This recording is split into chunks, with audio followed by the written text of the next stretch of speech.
Hey, how's everybody today? Wisconsin, are you ready for a new governor? Yeah, yeah. How would you like to have a governor that knows a little bit about milking cows here in June Dairy Month? Yeah, yeah.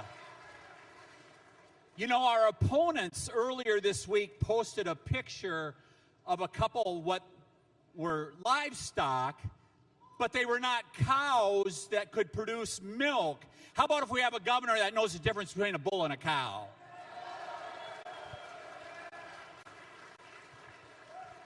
Folks, I grew up not far from here, just about 30 miles to the west of here, a little town, Elmwood, Wisconsin. Grew up on a dairy farm. Yeah, Elmwood, hear it.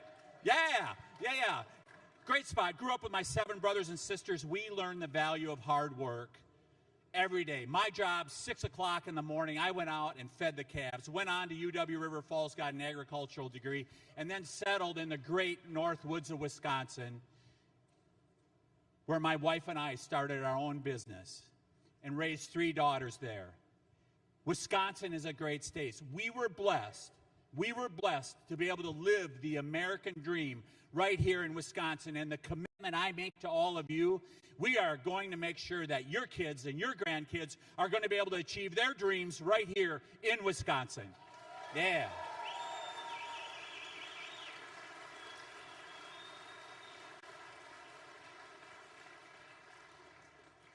But we've seen the state of Wisconsin has been in decline over the last couple years, and we can do so much better. And the commitment that I make to you is I will bring a record of results. I will bring common sense to Madison.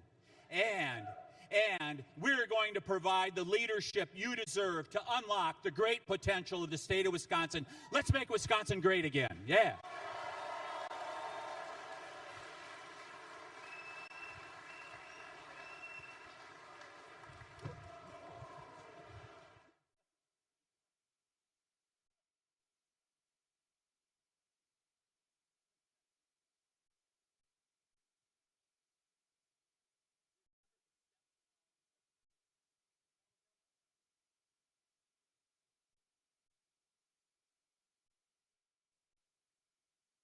Ladies and gentlemen, please welcome to the stage Congressman Derek Van Orden.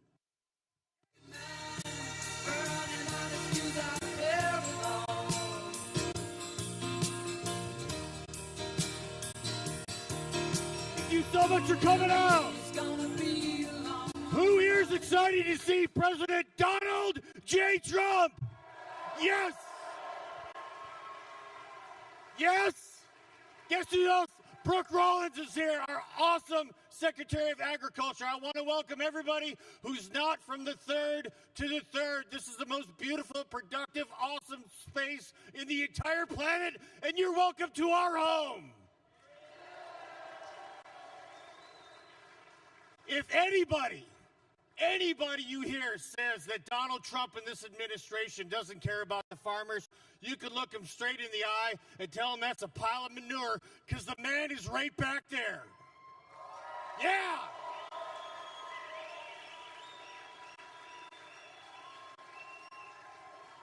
We're going to make sure that our farmers don't have to wring their hands at night because they're worried about paying the bills. We're doing everything we possibly can to make sure that people who aren't farmers that eat what comes off a farm don't have to wring their damn hands either. We're going to bring everything down, these costs down, and make sure that America is going to be great again, and we're going to be financially prosperous. And that is why President Donald J. Trump is here today. All right.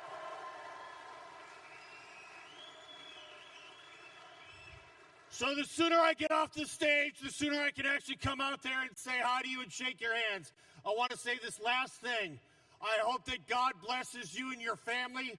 I hope that God blesses the great state of Wisconsin, and that God bless the United States of America.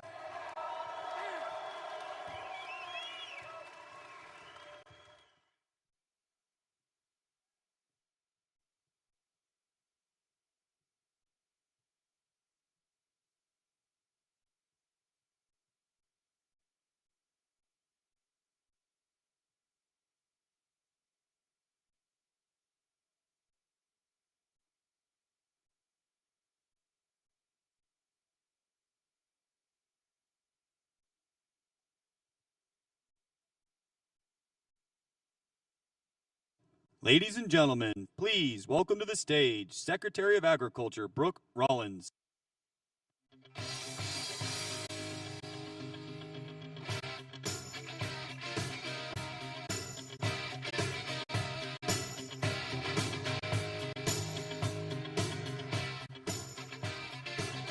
Hello, Wisconsin. Who is so excited that President Donald J. Trump is here today with us on this beautiful farm in Wisconsin? Oh my goodness, y'all. Listen, a couple of really quick things, and then I think we're going to get this show on the road. Number one, there is no one, no president in American history, at least in our lifetimes, that loves our farmers and rural America more than President Trump. Can I hear an amen? There is no one that is going to fight more to ensure that we can preserve the last best hope of freedom in the world. And the only way to do that is to preserve this way of life. Rural America, the heart of America, the original founding of America, our incredible agriculture, rural America, farmers, ranchers. Can I get an amen? There is nowhere in America, nowhere in the world, but in this country, where we put our farmers, our ranchers, what we do, what you do every day, the righteousness of tilling the land, the hard work, the importance of feeding and fueling and clothing, not only America, but the world. Can I get an amen? Y'all, it is the honor of a lifetime to serve in President Trump's cabinet. It is the honor of a lifetime to be the 33rd Secretary of Agriculture. You all have to know that every minute of every day, of every week, of every month, we are fighting for you. And you have to know that we understand the extraordinary challenges that we are facing right now out in rural America. But I also want you to know that no one will work harder, no one will fight harder, and no one will be your back, have your back more than President Donald Trump. Can I get an amen? You know, the final thing I want to say is that we are celebrating the 250th birthday of America this year. And in fact, just in a few weeks in Washington and around this country, when George Washington, our founding farmer, also founding father, decided to stand up and to fight for freedom with Thomas Jefferson, with James Madison, with John Adams, they were just normal, everyday, average Americans who knew that God had called them for something greater than what they were doing, who knew that they were called for this moment in time to save freedom, to save our country, to start the best, most incredible experiment of freedom in world history. And now today, together in this hall, we are all called for that same moment in time. God bless you all. God bless Wisconsin. God bless our farmers and our ranchers. We will never stop fighting for you. God bless you all. Thank you so much.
is a man's world. This is a man's world. But it would mean nothing without a woman or a girl. Said one more time. This is a man's world. This is a man's world. But it would mean nothing without a woman or a girl.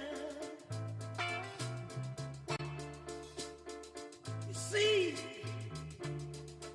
man made the cars to take us over the road. Man made the train carry the heavy loads. Man made the electric light take us out of the dark. Man made a boat for the water like Noah made the ark. This is a man's world. But it wouldn't be nothing, nothing without a woman or a girl.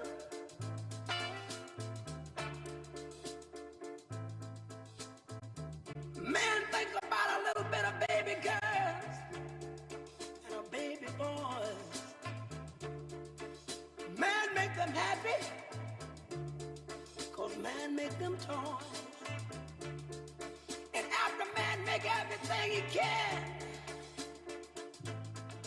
man makes money to buy from other men. This is a man's world. But it wouldn't be nothing, nothing without a woman or a girl. Oh, how a man needs a woman. A man got to have a woman. He needs a woman or a girl. He needs a woman. Man make everything he can, but a woman makes a better man. Man needs a woman. Man think about anything above, but money can't buy him love. Face the fact. You gotta face the fact. Man needs a woman. He needs a woman or a girl. Oh, oh. Man needs a woman. He needs a woman.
must be lights burning brighter somewhere. Got to be birds flying higher in a sky more blue. If I can dream of a better land where all my brothers walk hand in hand, tell me why, oh why can't my dream come true? Oh why? There must be peace and understanding sometime. Strong winds of promise that will blow away the doubt and fear. If I can dream of a warmer sun where hope keeps shining on everyone, tell me why, oh why won't that sun appear?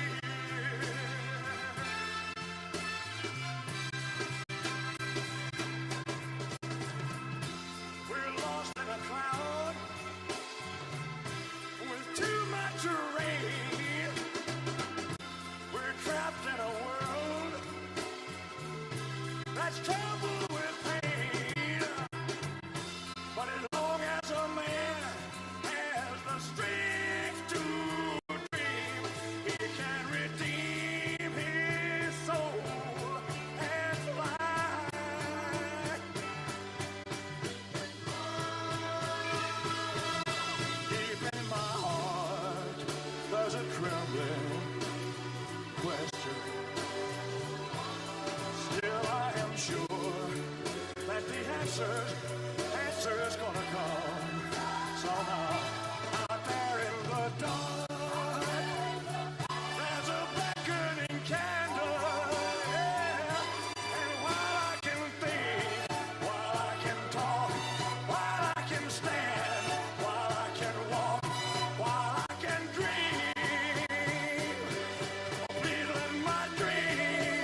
solo sogno l'orizzonte e mancano le parole. Sì, lo so che non c'è luce in una stanza quando manca il sole. Se non ci sei tu con me, sì. Le finestre mostrar tutto il mio cuore che è acceso. Chiudi dentro me la luce che ha incontrato per strada. Time to say goodbye.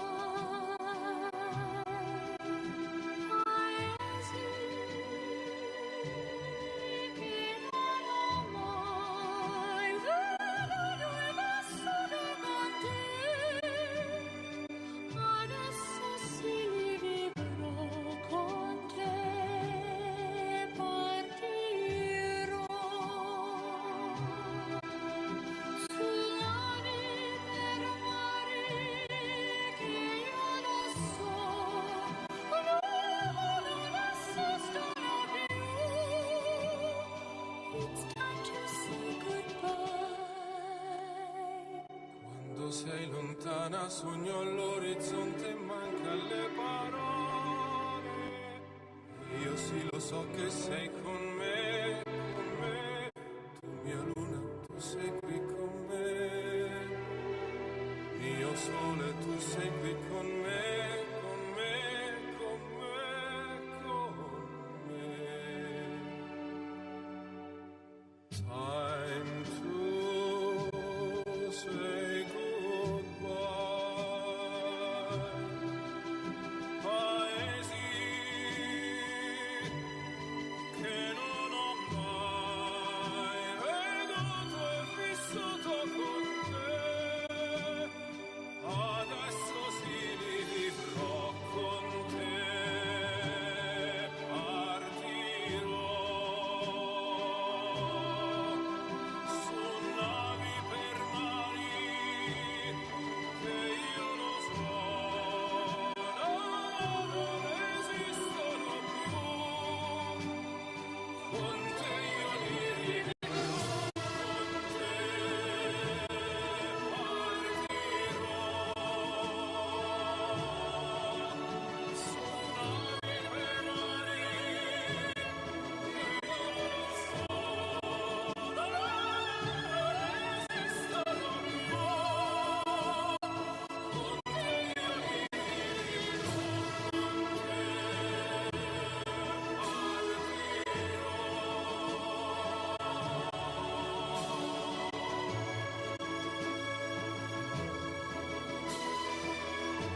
Ladies and gentlemen, please welcome to the stage our roundtable participants.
Where do I begin to tell the story of how great a love can be? The sweet love story that is older than the sea. The simple truth about the love she brings to me. Where do I start? With her first hello, she gave a meaning to this empty world of mine. There'd never be another love, another time. She came into my life and made the living fine. She fills my heart. She fills my heart with very special things, with angel songs, with wild imaginings. She fills my soul with so much love that anywhere I go,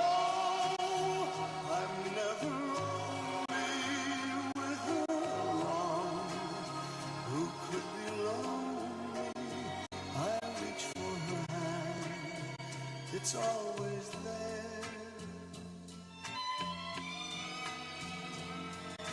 How long does it last? Can love be measured by the hours in a day? I have no answers now, but this much I can say. I know I'll need her till the stars all burn away, and she'll be there.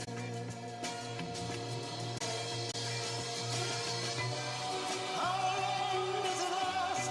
Can love be measured by the hours in a day? I have no answers now, but this much I can say. I know I'll need her till the stars all burn away, and she'll be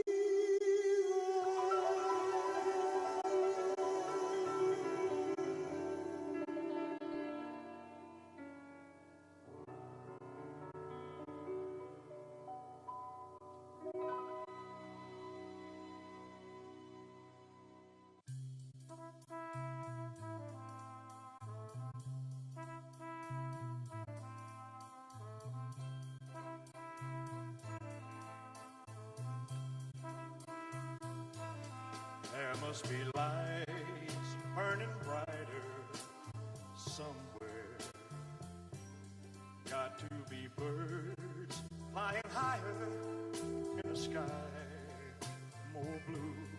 If I can dream of a better land where all my brothers walk hand in hand, tell me why. Oh why can't my dream come true?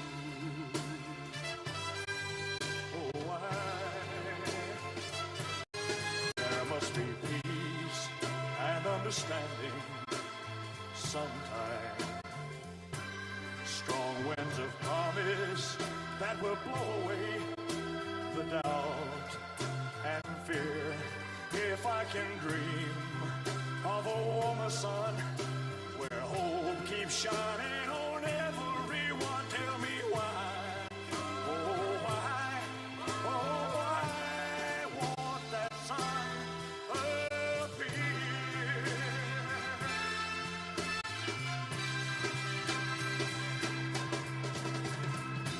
We're lost in a cloud with too much rain. We're trapped in a world that's troubled with pain. But as long as a man has the strength to dream, he can redeem his soul and fly.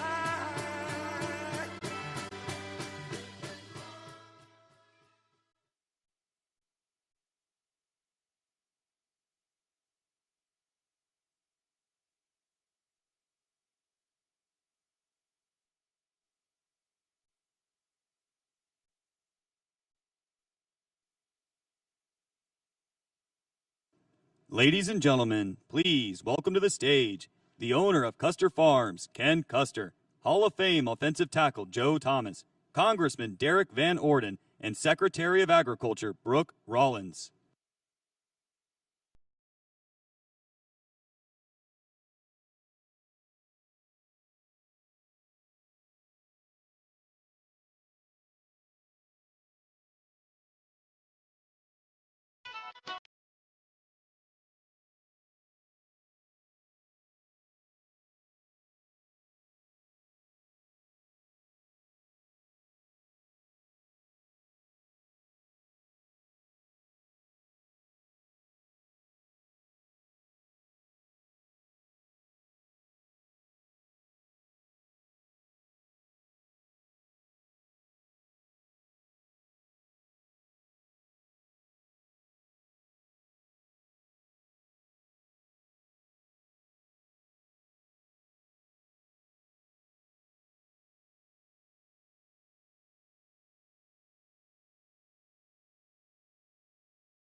Ladies and gentlemen, please welcome the President of the United States, Donald J. Trump. An American, where at least I know I'm free. And I won't forget the men who died, who gave that right to me. And I gladly stand up next to you and defend her still today. 'Cause there ain't no doubt I love this land. God bless the USA.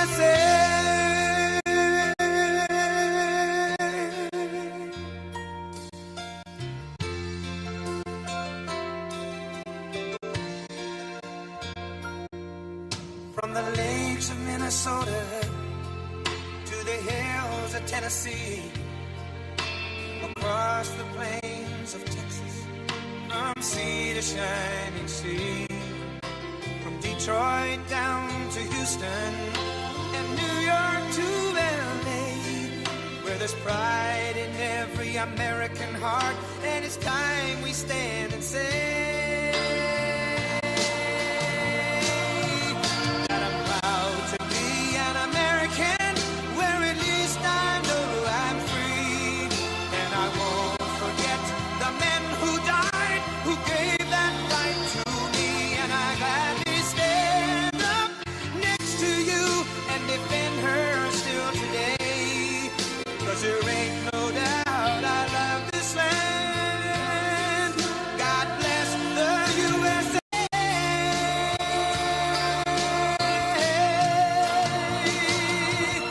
And I'm proud to be an American, where at least I know I'm free. And I won't forget the men who died, who gave that right to me. And I gladly stand up next to you and defend her still today. 'Cause there ain't no doubt I love this land. God bless the USA.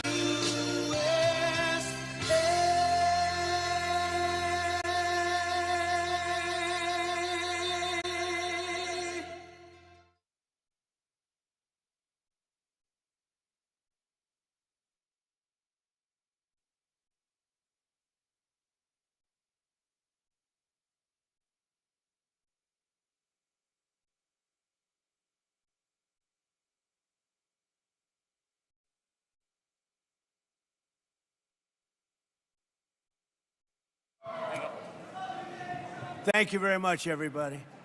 So, I just did an interview in the most beautiful barn I've ever seen. Ken, it was a beauty, but it was raining. And it was with NBC Fake News. And because it was raining, I got a little bit angry at them. I was not happy with them. But we had a good time. I just want to thank everybody for being here. We love the farmers. We love everything about your state. And you know, we won your state by a lot. And we've had great success here in Wisconsin. And we brought a lot of business to Wisconsin. We recommend it. I love the place. And hopefully you're going to be voting Republican because, frankly, Republican is, I call it the sane way to go. It's the sane way. Because what I'm seeing from the Democrats, they're going to have some problems. And by the way, if they don't, if they win, this country is finished. We're in trouble. So I hate to say that you have no choice, but I don't think you have much of a choice. These are some very sick puppies that I'm looking at that are running for office. And on the other side, I call them the Democrats, D-U-M. You take out the B. A lot of people don't know dumb has a B. You take out the B, and you change the E, you put the U, and you have a Democrat. But their policy is just outstandingly bad, and it's really bad for the farmer because we were having record stuff, and then we had to put out a fire. We had to extinguish a nuclear weapon, a capable nuclear. This was going to be a very capable country that was going to have a massive nuclear presence, and we weren't going to let that happen. Nobody wanted that to happen, and we've largely finished that, you'll see. And one way or the other, it's finished. One way or the other, it's finished. It's either finished with a piece of paper or finished a more difficult way, although you could say a much easier way.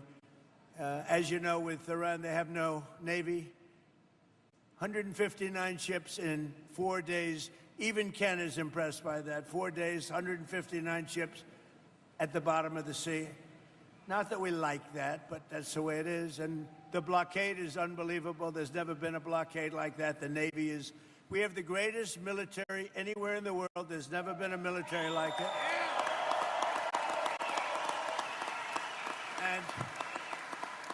And if you remember when all the heat I was taking from the Democrats, it would be nice. I'll use Democrats at least half the time.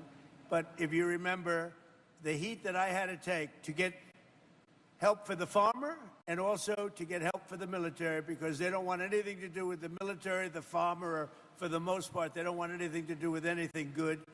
And that's why the midterms are coming up. And I hope you people are really spiritized, because we're at a point, we're going to come out of Iran very quickly, and it's going to be very strong, one way or the other, whether it's a piece of paper or the very tough way, okay? The very tough way is maybe the easier way, but we're going to come out, and your fertilizer prices are going to go way down, just like they were 4 months ago. Your fertilizer's down, your energy's down, your oil, your gas is all coming way down. And frankly, I thought it would go much higher than it did. I thought, frankly, that gasoline would be much higher than it was. I was in Iowa, another place I like a lot, and it was just before we started the excursion to Iran, and we passed gas stations. It was $1.85 a gallon, and we're going to get them down to those numbers again very quickly. But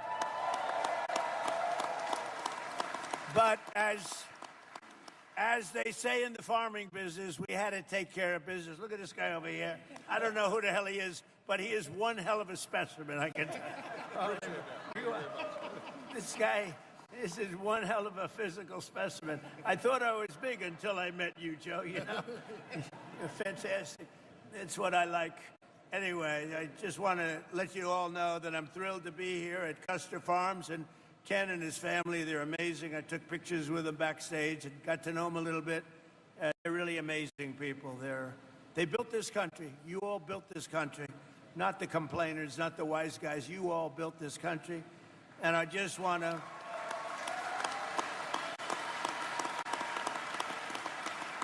And I just want to let you know that Wisconsin, for me, has been just a great place. You know, it's known as difficult. It's difficult. You got to be good to win. But we won here, as you know. We won it a lot. And we're trying to figure out who the few people that voted against us are. We're looking for them right now. But today we're celebrating the historic strides for some of the most loyal, hardworking patriots anywhere in the nation. And they're really called our American farmers. And we're with you 1,000%, or I wouldn't be here. With you like you wouldn't believe. And you're going to see some very good things happen over the next 90-day period. I told Ken, 90 days, watch what happens. You're going to be better than you were 4 months ago. And before we begin, I'm delighted to report that for the third month in a row, the jobs numbers, I guess you saw them this morning, they just got released, and they smashed all expectations by actually 3 times with...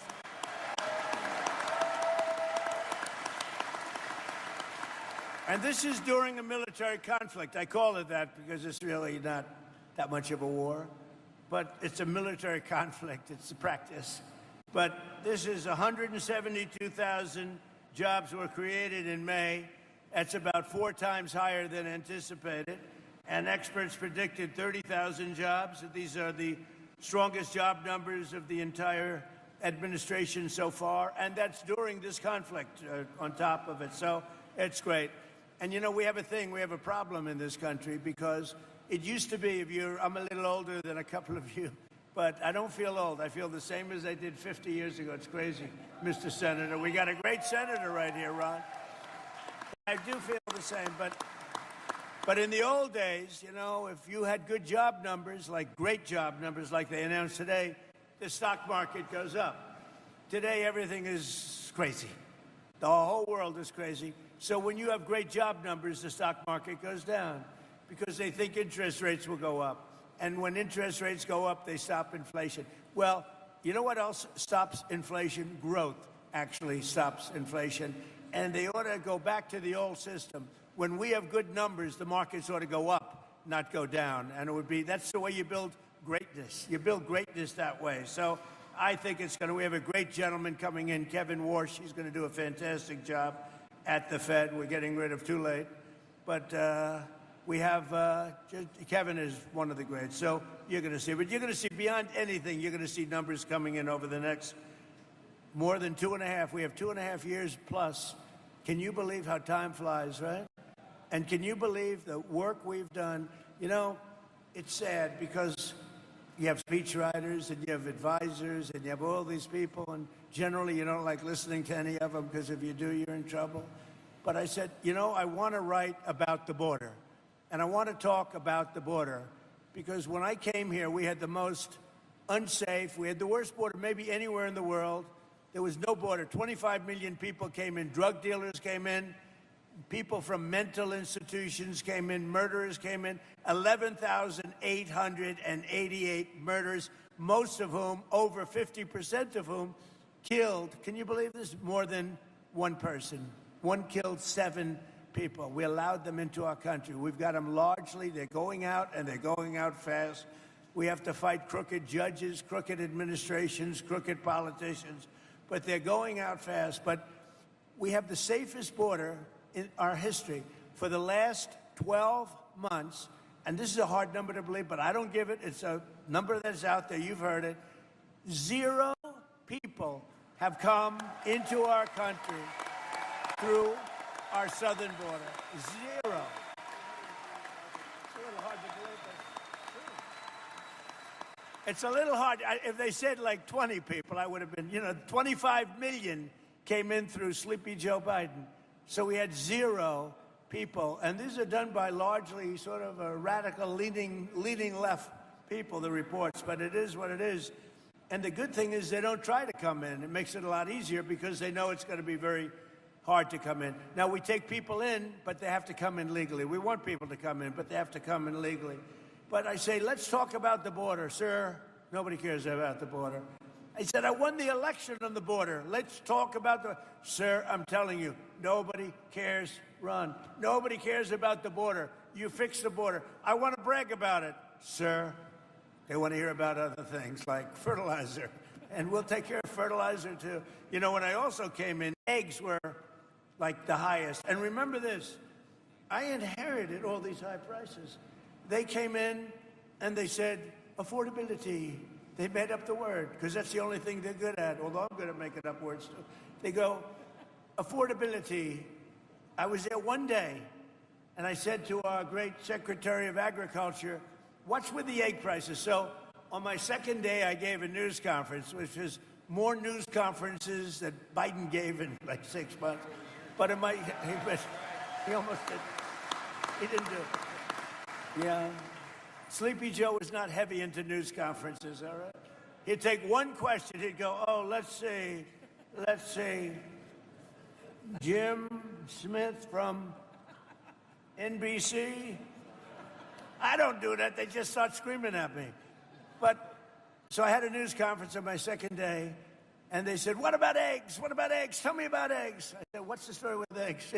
Give me a little hint. What's with eggs? They said, what's happening with eggs? And I was told, we have the great Easter egg hunt at the White House, and I was told to order plastic eggs. I said, I'm not ordering plastic eggs. And I called this young lady right over here, Brooke Rollins, Secretary of Agriculture, and I said, Brooke, get the egg prices down, please.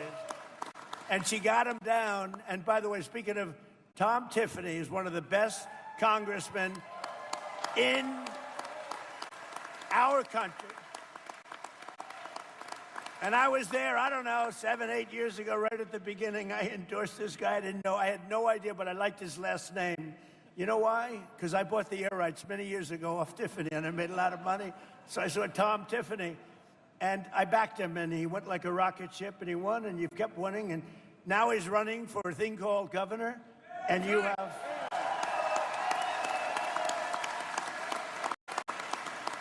And you have... I don't want to knock him because he's finished after this, but you have a very sleepy governor, too, and you got a very sleepy... But I can tell you, Tom Tiffany is running for governor. He's a winner, and he's going to do a great job, okay? Right? luck, guys. So in a single month, we added 7,000 new manufacturing jobs and 17,000 new construction jobs, and we're building more plants than at any time in the history of our country. We have $18 trillion coming into the United States. As an example, the previous administration, in 4 years, think of this, had much less than $1 trillion come in. We have $18 trillion from countries and people all over the world in 11 months, not even in 1 year. So that's some difference.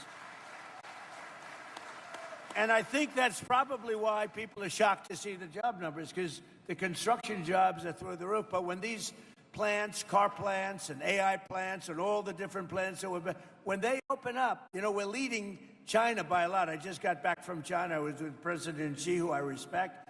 But we're leading China by a lot in the AI race, a very important race. And we're leading everybody now when it comes to cars. They're coming in from Germany. They're coming in from Japan. They're coming in from Canada. Canada treats you guys rough, you know? Canada, they put on big tariffs. We didn't meet them with tariffs. I took care of it my first term really strongly, and I am now. But Canada's been very rough. You find them rough to deal with? Yes, you're pretty rough to deal with. He's more of a diplomat than me.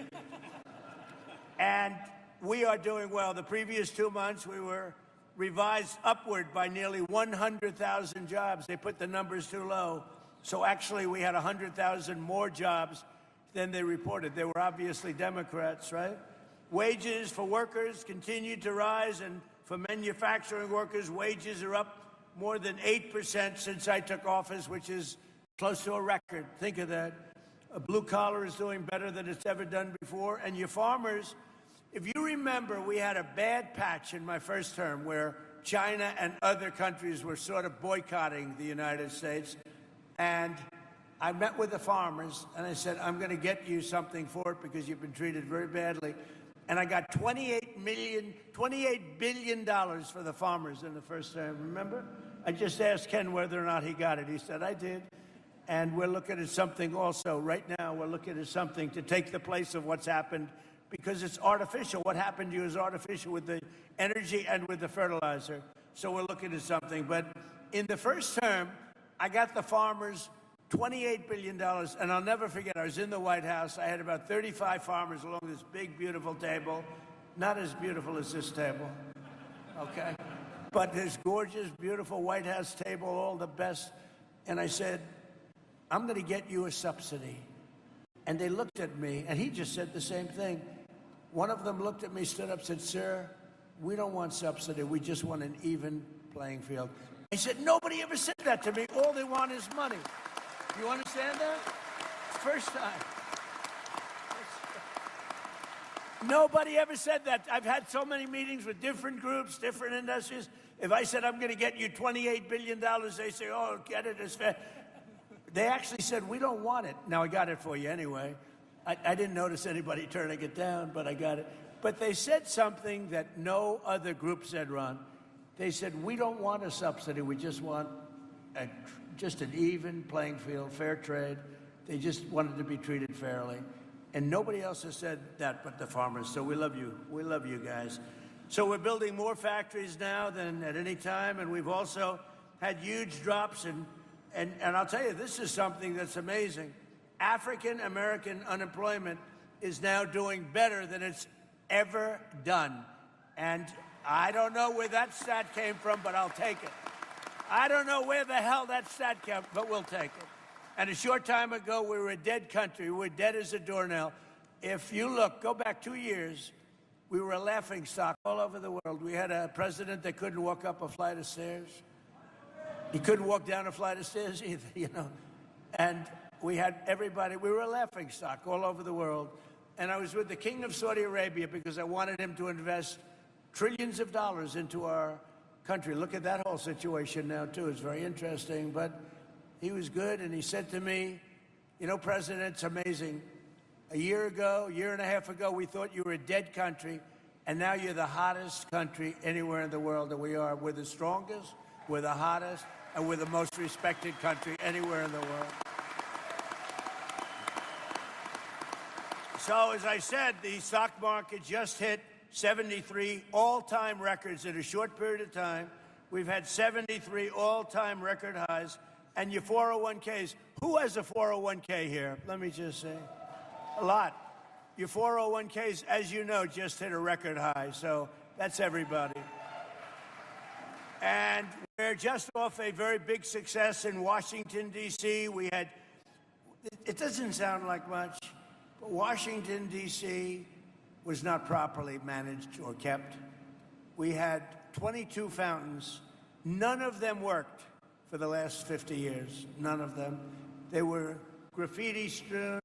I did it the inexpensive way. Why should we have a screen? Everybody here has good vision. I want to show you something. Look at this. I'm going to show you the cheap way, okay? We don't want to bring screens. It costs too much money. Look at that.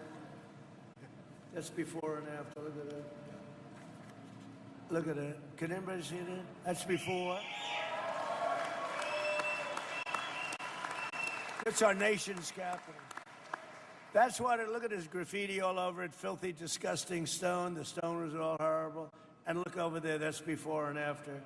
Then we had the reflecting pond, 2,500 feet, massive, longer than a building. We have a stat here that's sort of great. Can you guys see this okay? Because I'm too cheap to put up like a projector.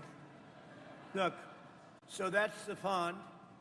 If we're standing up, here's your Sears Tower, Empire State Building, World Trade Center. Look, it's double and triple the size in terms of area.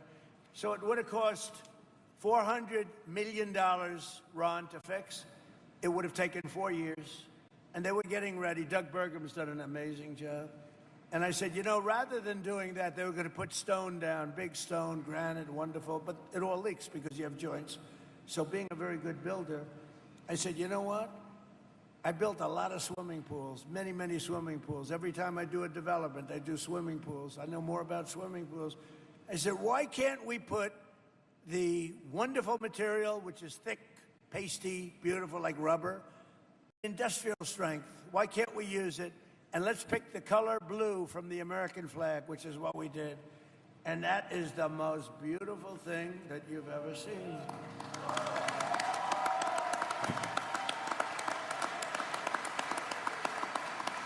And look at that. I mean, look at that. It just opened yesterday. We just opened it. So there was going to take 4 years, 400 million. It took really about a month. Okay, it was going to. Can you imagine Washington between Lincoln? Think of Washington, D.C., between the Lincoln Memorial and the Washington. Just think about this. You know that beautiful spire in honor of the great George Washington and the beautiful Lincoln Memorial. So between there, thousands of feet long. It was built in 1922, and to be honest, it never really worked. It leaked like a sieve because it was stone and concrete. So I took over the project. Now, Barack Hussein Obama, have you heard of him? Barack Hussein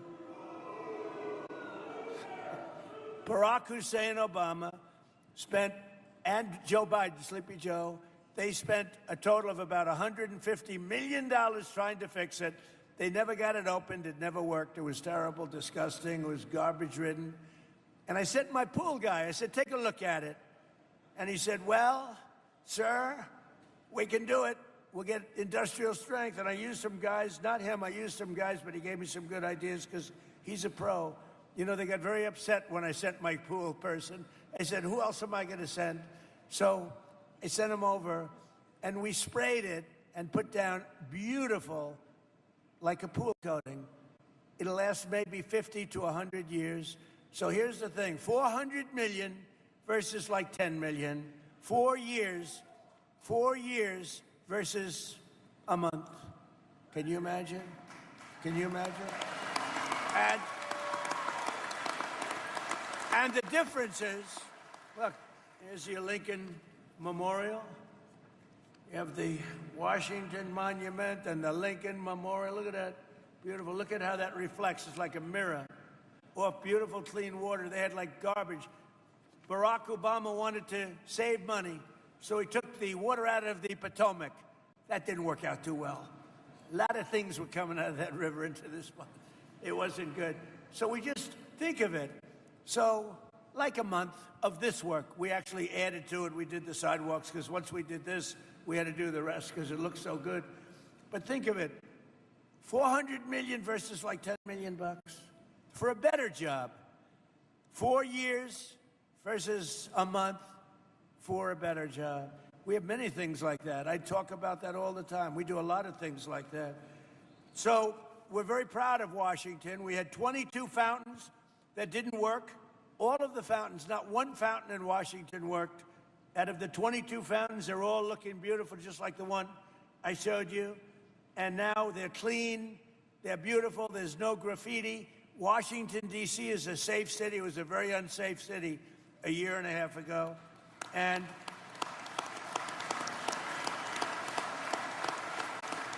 a very unsafe city.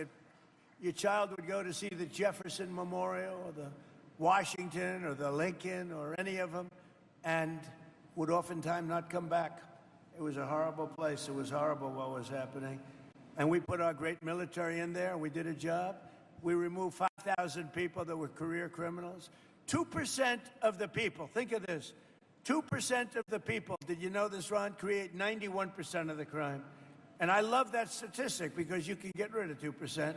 And we took them out. We brought them back to where they came from. They came in, many of them came in through Sleepy Joe's open border policy, one of the craziest policies I've ever heard. So we saved a lot of money.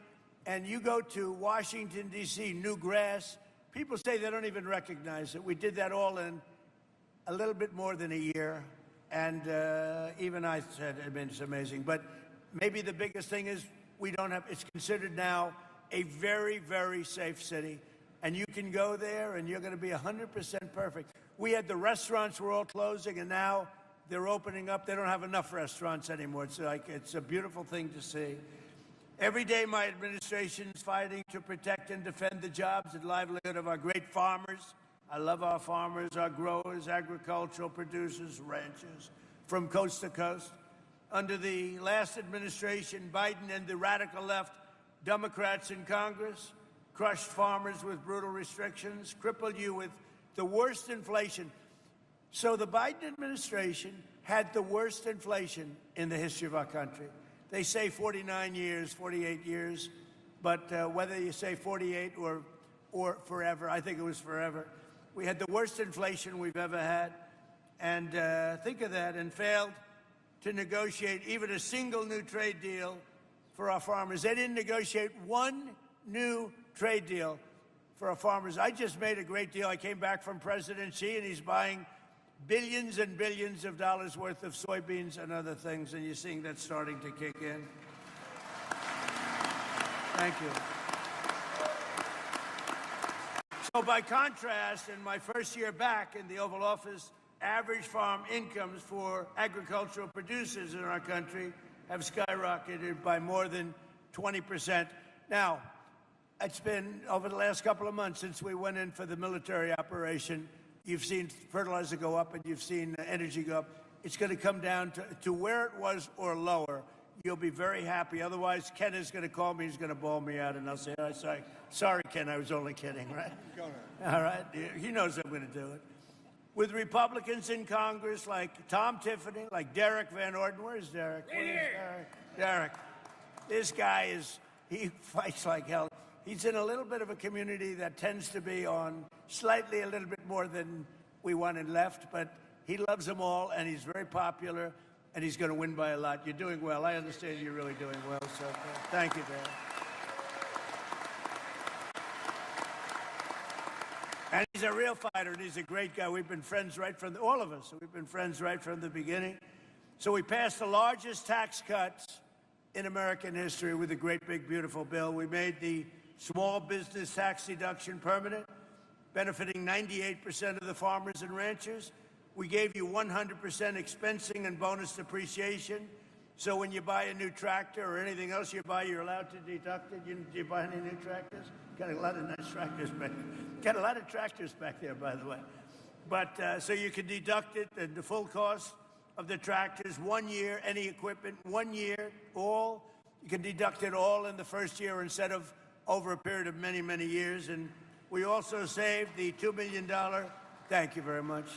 That's a big deal, actually. We also saved the $2 million American farms from, think of that, from extinction by ending. What we did is we got rid of the estate tax or the death tax. So if you love your child,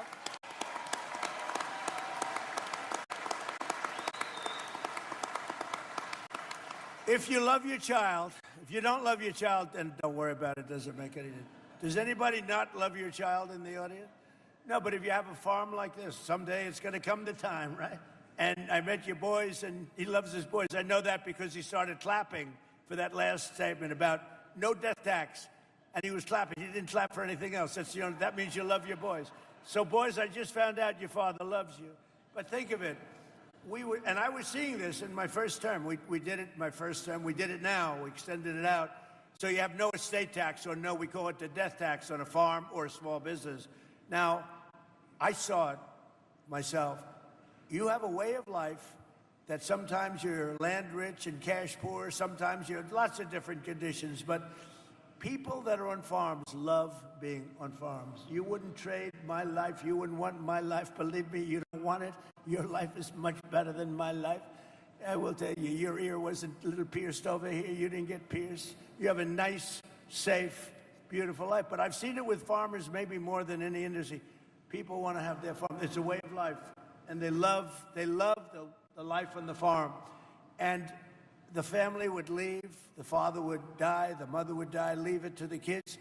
The kids would have a big estate tax problem or a death tax problem. They'd go to the bank. They'd borrow a lot of money, more money than they should have borrowed. Couldn't make a deal. And they'd end up losing the farm. In many cases, I have to say, they'd do terrible things. They'd commit suicide. They'd lose their farm. They'd lose their way of life. They couldn't pay the tax. And I got rid of that tax. I ended that tax, so I hope you're happy. Right? Thank you. And the Democrats fought me on that, by the way. If they ever got in, I think they'd end that. But if something happens, if you love your child, you want to leave it. You have no estate tax, no death tax to pay. And every single Democrat in Congress voted against these critical measures. They voted against the no tax on tips, no tax on Social Security, no tax on overtime. They all voted against all of this stuff. They voted against a tax reduction. They voted against all of it. And they voted against saving your family farms from the death tax. So just remember that when you go into the polls, because they'll change it back immediately. There's something wrong with these people. All of these things that we have done, and Tom, Tiffany, I have to say, you were so helpful, and Derek, what the job you've done with me and helping to get it passed. And let me tell you, that man is a senator. He loves the farmers, and he loves your state, and he doesn't care about anything else. He wants to make sure you get treated fairly. And there's no better advocate. You have no better advocate than Ron Johnson. So thank you, Mr. Senator. Thank you. And he'll be a hell of a governor. I know the guy who'll drive you crazy. He'll be calling me, President, you got to send more money to Wisconsin. Leave me alone, all right? He'll do well, too. Thank you. As president, I fought for the American farmer like no one has ever fought before. Nobody's, like I'm up here today, I don't need this, I got elected, I don't have, what the hell do I have to be here for? I got elected, I'm here because I like the farmer. I mean, when you think about it, I guess there's a lot of truth to that, right? I could be home right now in the beautiful White House watching somebody else on television talking. On day one, I terminated the insane electric vehicle mandate. They wanted your tractors to be all electric. They wanted your cars to be all electric. And, you know, look, Elon, he had a bad moment, but now he's a friend of mine again. He had a very bad moment. He's 80% brilliant, and 20% he's got little bad moments. But I love electric cars, but you know what? Not everybody wants them, and not everybody, in terms of distance and lots of other things. And I think they're great, but I also want to see all gasoline. I want to see the hybrids, which are great. I want you to have anything. And they wanted your tractors, you know. They wanted the tractors to be turned into all electric. And that didn't even sound good to me, right? That didn't even sound good to me. And it wouldn't have worked very long. You would have had to stop every 15 minutes to get a new charge. How would it be if you're driving your tractor along, everything's wonderful, and then Ken, he wants to work? He goes, oh man, I got to go get a new charge every 10 minutes. That's not too good, right? You'd rather be able to operate it for about 4 days before you fill it up, right? So anyway, so we solved that problem. We ended the electric mandate, okay? And on day one,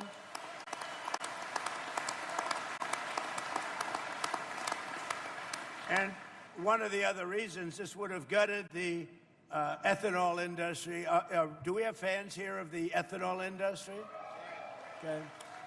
Because if they got in, they will end the ethanol industry in one swoop, so you better remember that. And we eliminated all unnecessary restrictions on sales of E15, and I've made it clear that we're going to go E15 all year round, and I think it's something that you want, right? What, do you like that? Are you happy with that? Are you happy?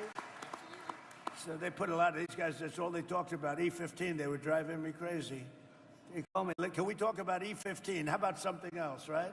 Tom Tiffany would call, can we talk about E15? But anyway, you got your wish, fellas, okay? And we massively expanded crop insurance and issued a historic $12 billion in farm relief. So it's $12 billion, but it was $28 billion in my first, and we're looking at that right now about increasing it. And to stop major equipment manufacturers from restricting you from fixing your own farm equipment, we gave you the right to repair. Do you like it? The right to repair.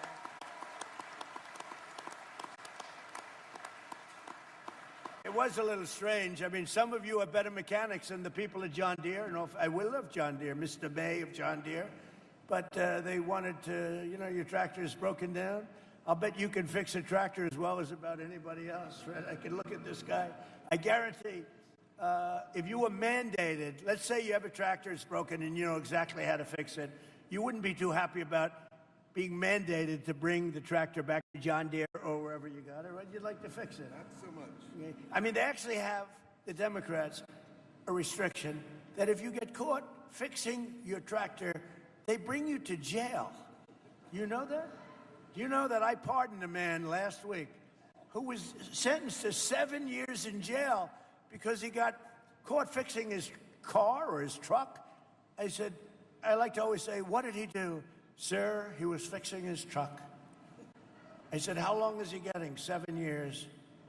I said, say it again. It's the first time I've ever heard it. Like 2 weeks ago, I gave him a pardon because he had to go to jail because he was fixing his tractor or his truck.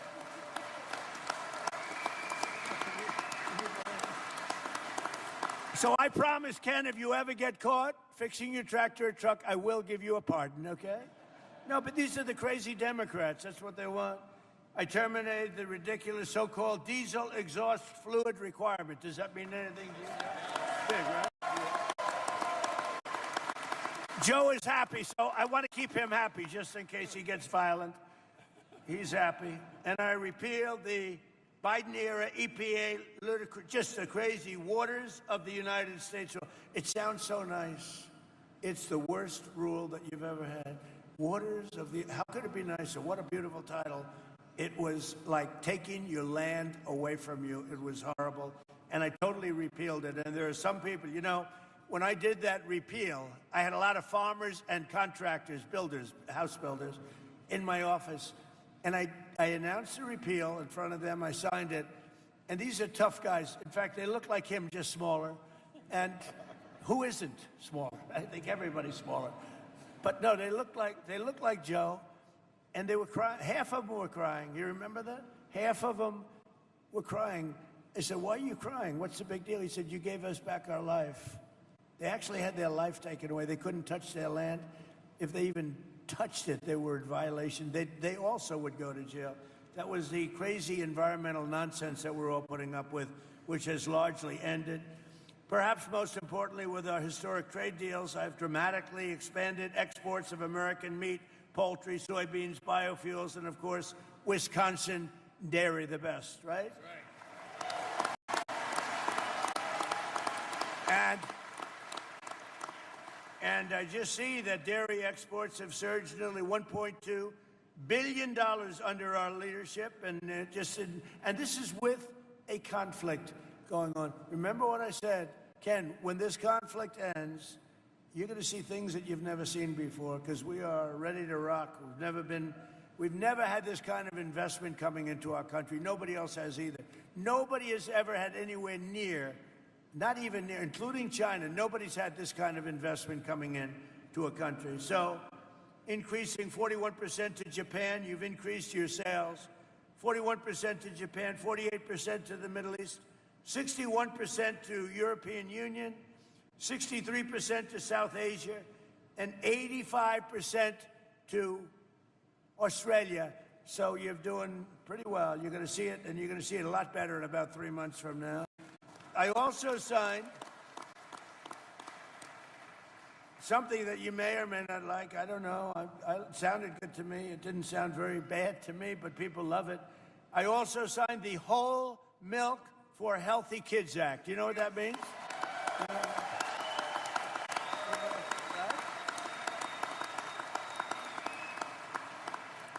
That was another one. I had a big signing at the White House. We had some people that have been fighting for that for years. I called Ron. I said, Ron, what's to fight for? I mean, it just sounds good. And it's just better. It's healthy. I like it. I drank it. I don't know. It gets harder to get it. Now we have it. So that, it's totally opened up now for the kids, and it's great for anybody.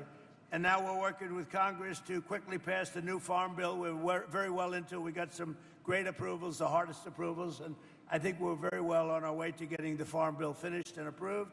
And just to finish up, with the help of the farmers like those here, today we're also helping bring down grocery prices for hardworking Americans, and they're coming down very rapidly. Remember, I inherited these prices. I didn't start. My prices were great. They rigged the election. When I turned, the election was totally rigged. It was a rigged election, just like they're rigging the election right now, it looks like in California. Can you imagine? It's 4 days, and they still aren't even close to telling you who won. You know why? Because they're rigging the election, that's why. 4 days. In Spain, they had it like, I'm not a big fan of Spain, to be honest with you. It's gone very far left. But they had an election. All the votes were in, similar size to the state of California, a little larger, actually. And every vote was in by 10 o'clock in the evening and counted. You're going to be waiting weeks to get these votes.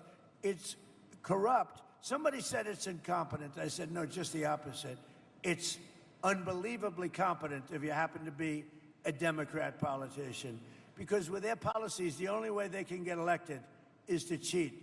And when you look at an election, not even relatively a big election, for one state, for one city, for Los Angeles, they're nowhere close to counting the votes. But you look at what's happening, it's getting tighter and tighter and tighter.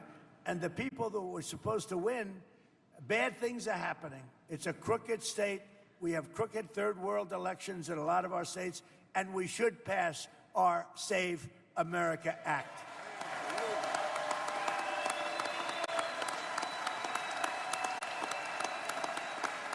Amazing.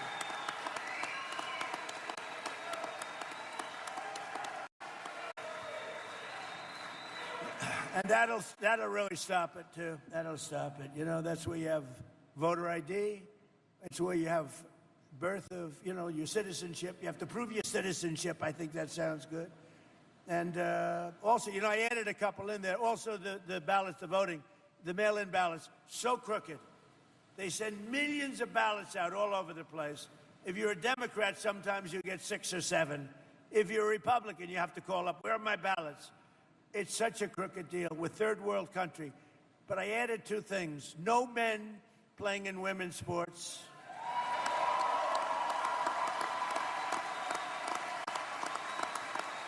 And this is like best of. No transgender mutilization surgery on your child, on your children. None. So we added them in.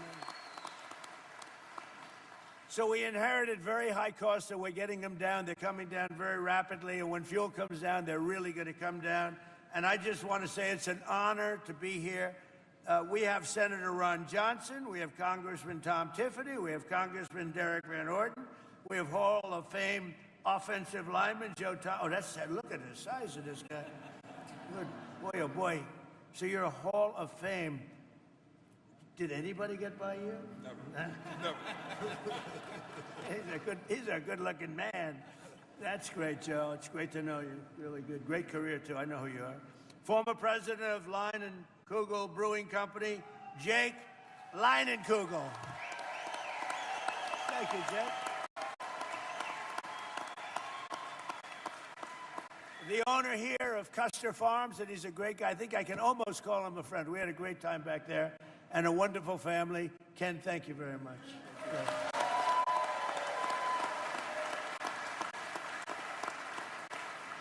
And a fantastic dairy farmer, Jamie Witzpalek. Where's Jamie? Jamie? Hi, Jamie. Thank you. And finally, two-time gold medal winner in speed skating in this year's Winter Olympics, Jordan Stolz. Where the hell is he? Whoa. Oh. That's pretty good. Whoa. Stand up. Stand up. Yeah.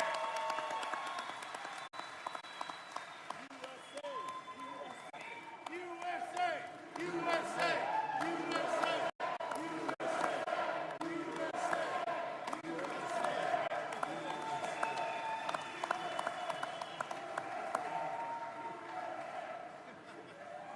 I'm keeping it. I'm keeping it, Jordan. I'm not giving it back. I'm a very good guy for keeping gold. I like gold. I'm never giving this back. Congratulations. I forgot to touch his leg. I didn't want to do that. But I can tell you one thing. His leg is like a rock. That's fantastic. 2 gold medals. Wow, that's big stuff. Thank you. It's an honor. And speaking for my other athlete up here, that's pretty good, right? And you go through big competition with a lot of great athletes, right? Are you going to be doing it again? Another Olympics? I plan to be doing it until 2030, as long as I can. Until Salt Lake City in 2034. Well, we'll so be that'll be on home soil. We're going to be watching, okay? You could do it again. Okay? Right.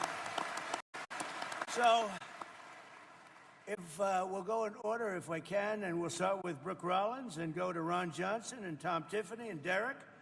And Joe Thomas, would love to have you say a few words, because you can tell us about real tough life, and it's tough in those pits, right? Pretty nasty people in there. You meet some large, nasty people, but you can handle it. And Jake, we're going to ask you to say a few words, if you would. And Ken, and we'll go pretty quickly, because I have to get back to fighting a war in Iran. There's a hell of a speakers list. We might be here all night. Yeah, if we can, fellas, I got to get back to a place called Washington and protect you, okay? So if you go very quickly, we don't need your life story other than I like the Olympic guy and I like this guy right over here. And Jordan Stolz would like to have you say a couple of words too, okay? Hey, Jordan, why don't you start? Go ahead. Well, first I want to thank you to all the farmers who are here. And I don't think people really understand how much you guys make a difference in the country. I mean, you guys are the backbone of the nation, and for me, myself, personally, I try and eat as clean as possible, and, you know, a lot of steak, a lot of dairy, and, you know, you guys are the backbone of Wisconsin, so I just want to say thank you to all the farmers and everybody who could make it here today, and, of course, to the president. That's good. Thank you,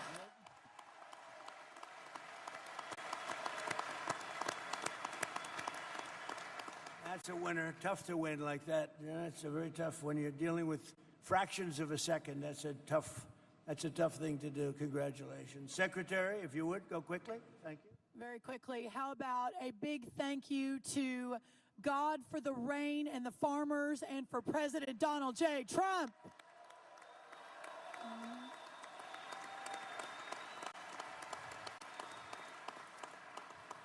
President Trump mentioned that when he came back into office, we inherited an almost $50 billion agricultural trade deficit, meaning under Sleepy Joe Biden, not one new trade deal was struck, and we lost $50 billion of market access around the world for you, our great farmers. But in just a little over 1 year, 19 new trade deals have been struck.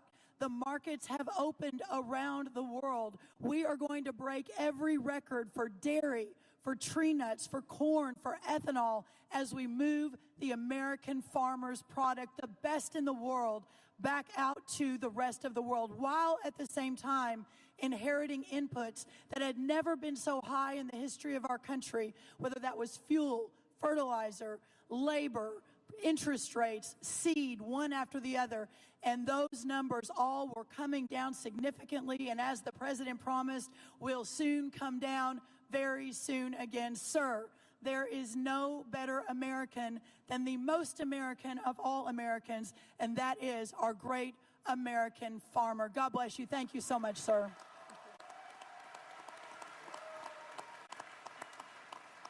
Ron Johnson, please. Mr. President, welcome to Wisconsin again. You certainly have paid a lot of attention to our state, and we truly appreciate it. Like you, I met with these great farmers backstage, and you nailed it. They love farming.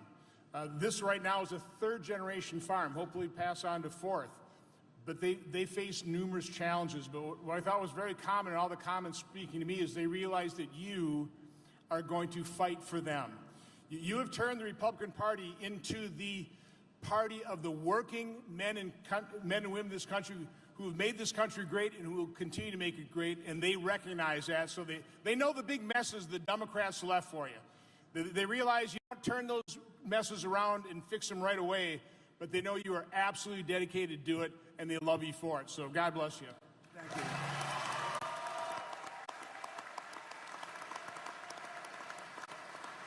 So your next governor, hopefully your next governor, Tom Tiffany. Please, Tom.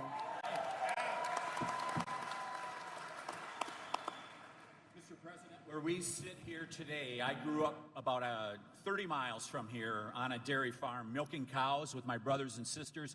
I want to thank you for signing that bill, whole milk for healthy kids. There's no reason kids can't have whole milk in our schools.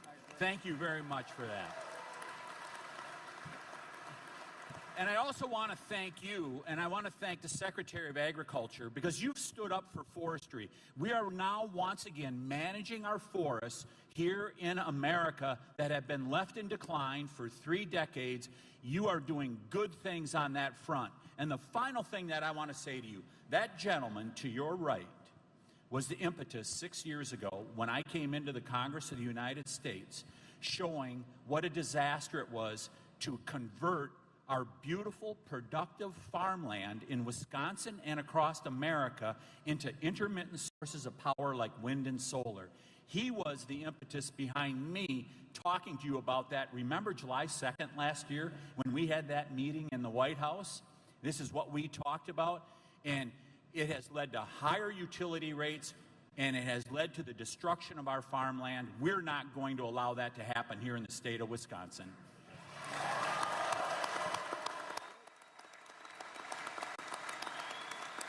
He's right about that.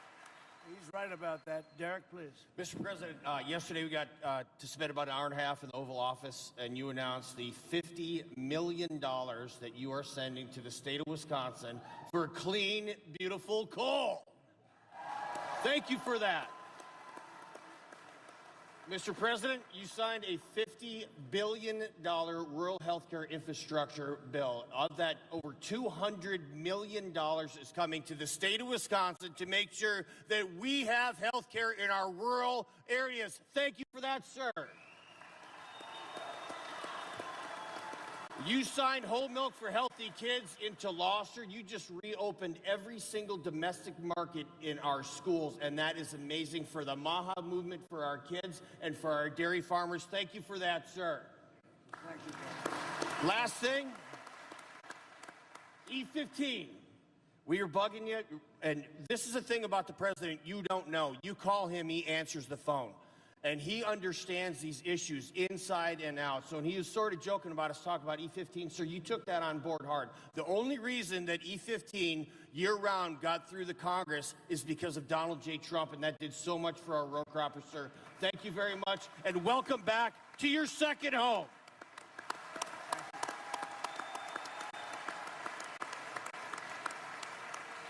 So, Joe, great football player. I would tell you one of the truly greats, Hall of Famer. Thank you. Thanks, Mr. President. Joe Thomas, Hall of Fame Farms, Muscoda, Wisconsin. You should come visit. It's beautiful. I got to pump Secretary Rollins' tires a little bit for the Small Processors Action Plan because As a farm-to-table beef producer like myself, we see one of the biggest bottlenecks in our country is the lack of small packing and processing plants. For people like me that are trying to raise farm-to-table beef, Wagyu and Angus, and be able to feed our community, and she's doing great work with that new mission to be able to help us be able to feed our communities and not have to rely on trying to get into the big four packers, which is often impossible and leads to higher costs for the customer and less money and revenue for the farmer and the producer. So thank you very much, Mr. President, and thank you, Secretary Rollins, for all the work you're doing for us small beef producers. On Wisconsin. So Joe, he played a long time in the NFL. He's a Hall of Famer. Who is the greatest quarterback you've ever seen? Oh, that's a tough one. Is anybody listening here? Because Brady and Manning were pretty good, and I'd have a hard time picking between either one of those guys. And who is the greatest running back you've ever seen? I never got to see him in person, but Jim Brown or Barry Sanders are my two. Okay, good. For football fans, got to keep it. That's good. Thank you very much. Please, Jake, thank you very much. Mr. President, thank you very much for coming to Wisconsin. As we all said, I want to just say, without the American farmers, we as a company would not be able to brew beer. In fact, out of all the thousands of breweries across America, you supply the most important ingredients here in the USA: barley, malt, wheat, and we use some corn. But thank you all, and really appreciate the time, Mr. President. Thank you much. Thank you, Jake. Thank you. Ken, please. First off, Mr.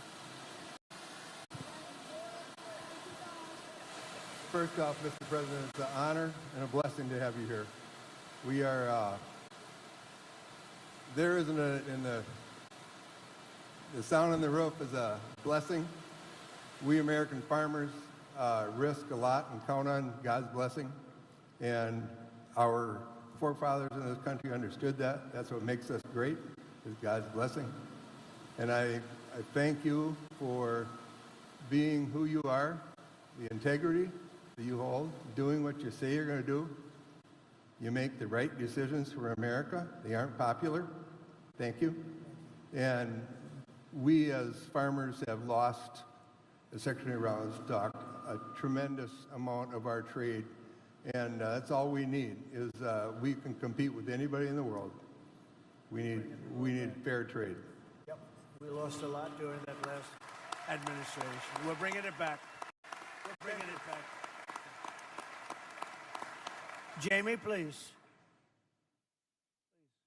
Thank you. Thank you, Mr. President. So I want to say, as a dairy farmer and a mom, I don't know why he's doing that. Let's go a little bit further back. Yep. As a dairy farmer and a mom, I see how important it is for these policies to be put in place, not only for the families that are growing the food, but for the people who are consuming it every day. I was so excited to witness the signing of the Whole Milk Healthy Kids Act. I didn't even know what to think, because in reality, it was common sense to me why we don't have those options for our children in the schools. Whole milk provides essential nutrients that our kids need for bone growth, muscle growth, and brain development. So I was really excited to be part of that. And as our dad always said, drink milk, it does a body good. That still stands true to this day. So thank you, President Trump and Senator Rollins. Thank you.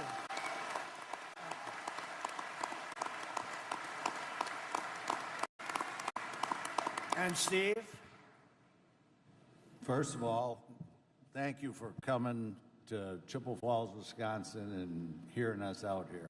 Really appreciate that. And as I sit here and represent the farmers of this state and the farmers of America, I think we've all experienced some tough times here in the last 4 or 5 years. And listening to what you guys are saying, I'm very hopeful for some better times coming. And some of the stuff that we see and talk about that really affects us is the monopolization of the the inputs. You know, at this point, there's 4 seed and chemical companies in the country that control 78% of that. 3 fertilizers control 90% of the market, and 4 beef companies control 85% of the beef market. That makes it really tough for us when things are good. You know, our inputs just rise with the commodity prices. So we'd like some help on that. On another note, the big beautiful bill is a real win for us, and we really appreciate what you've done with that.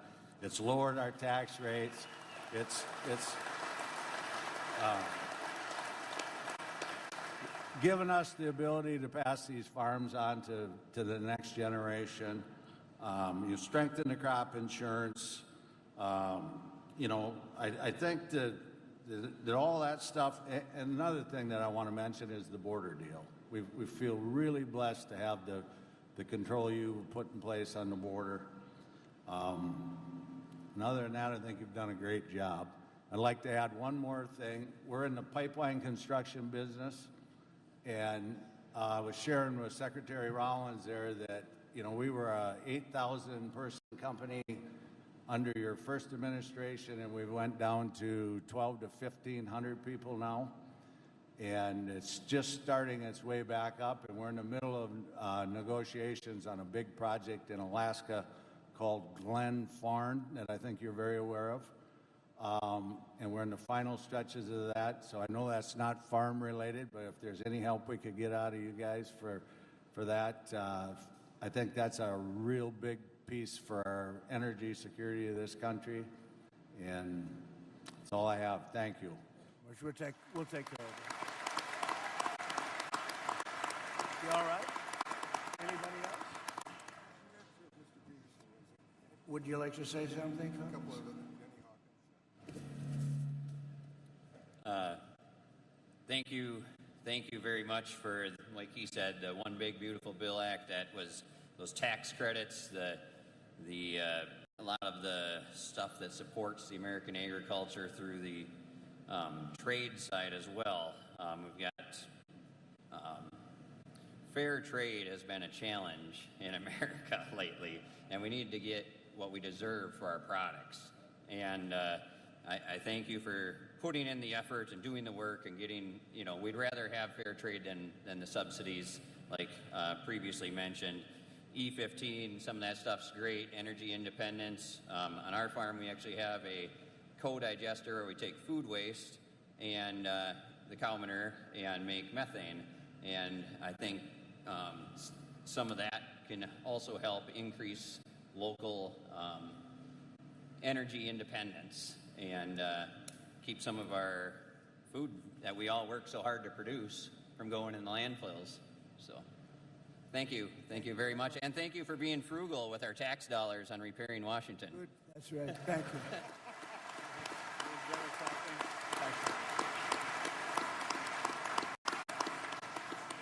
So I just want to thank everybody. This is great. You're amazing people. You built this country. You built the country. We have all the complainers, all the people, they talk. They don't do anything. You're the ones that made America great, and we're making it greater than ever before. We have Make America Great Again, but we're now making it greater than ever before. So I just want to thank you all. It's an honor to be with you. We're straightening out a little unfinished business in Iran and a couple of other places. Tremendous success that we had in Venezuela, as you know. We're doing amazing oil business there right now, and it's been incredible. But I just want to thank everybody for being here special.